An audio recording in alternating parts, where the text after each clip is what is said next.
Ruth, païenne, une veuve moabite maudite, elle qui n'était pas citée parmi les grands, elle s'est retrouvée parmi les grands à la table des rois. Elle ne sait comment, à cause de l'atmosphère de l'alliance. Comme Ruth, vous ne pouvez pas suivre Christ et ne pas vous attendre, bien-aimés, au déshonneur, à l'inacceptable, à l'inexplicable et à l'incompréhension. Si vous décidez de suivre Christ comme Ruth, vous devez vous attendre au déshonneur public et à souffrir injustement pour la cause de Christ, comme elle pouvait nous le dire en suivant sa belle-mère Naomi, bien-aimée. Où tu iras, j'irai.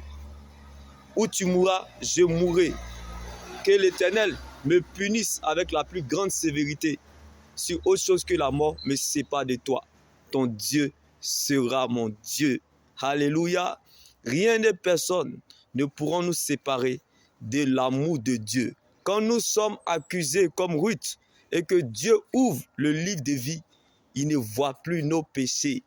Combien l'Éternel, notre Dieu, en ta faveur, car on ne jette jamais l'or qui est souillé de la boue. Tu vaux plus que de l'or et de l'argent aux yeux de l'Éternel.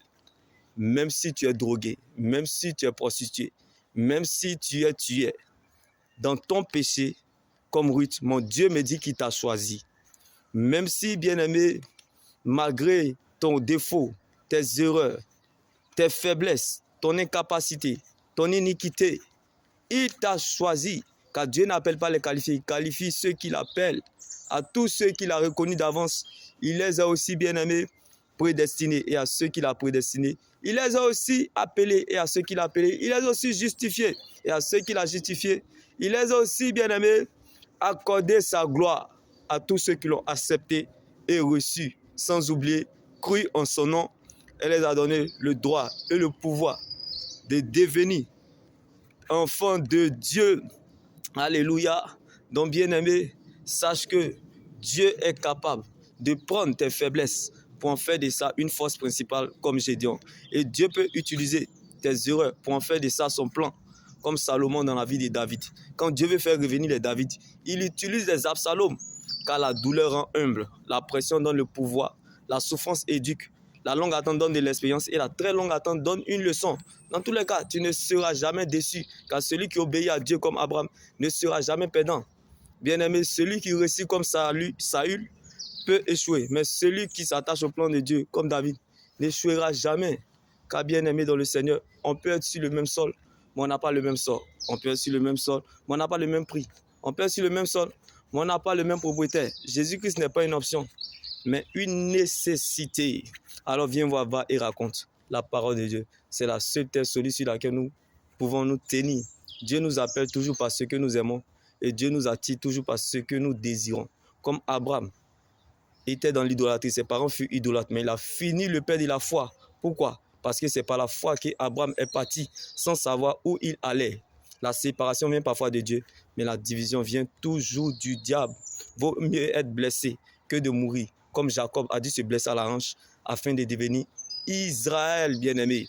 Abraham a cru et est devenu, bien-aimé, le père d'un grand nombre de nations. Qu'il en soit ainsi, bien-aimé, dans ta vie, que la joie du Seigneur soit ta force et ton partage, et que Dieu prenne la forme de ce qui te manque, quelle que soit ta position.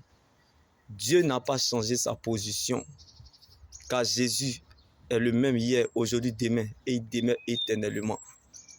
Donc, sois consolé depuis ta position dans le nom de Jésus-Christ, car la parole de Dieu est notre position. Dieu ne veillera pas sur ta parole, mais plutôt sur sa parole pour l'accomplir. Nous nous sentons 3 fois saints et nous empêchons les gens de voir la gloire de Dieu. Bien-aimé, la lumière ne se révèle pas dans la lumière. La lumière se révèle dans les ténèbres. Ce sont les pécheurs qui expérimentent la gloire de Dieu. Ce sont les pécheurs qui voient la gloire de Dieu. Comme Moïse ne savait pas parler, il a vu la gloire de Dieu. Comme Aaron ne savait pas prier, il a contemplé la gloire de Dieu. Alors si tu es 3 fois saint, ne reste pas ici, quitte la terre, va au ciel. Car la terre n'appartient pas aux parfaits, mais plutôt aux imparfaits. C'est pour cela que la Bible a dit que Jésus est venu pour les pécheurs et pour le salut de notre âme.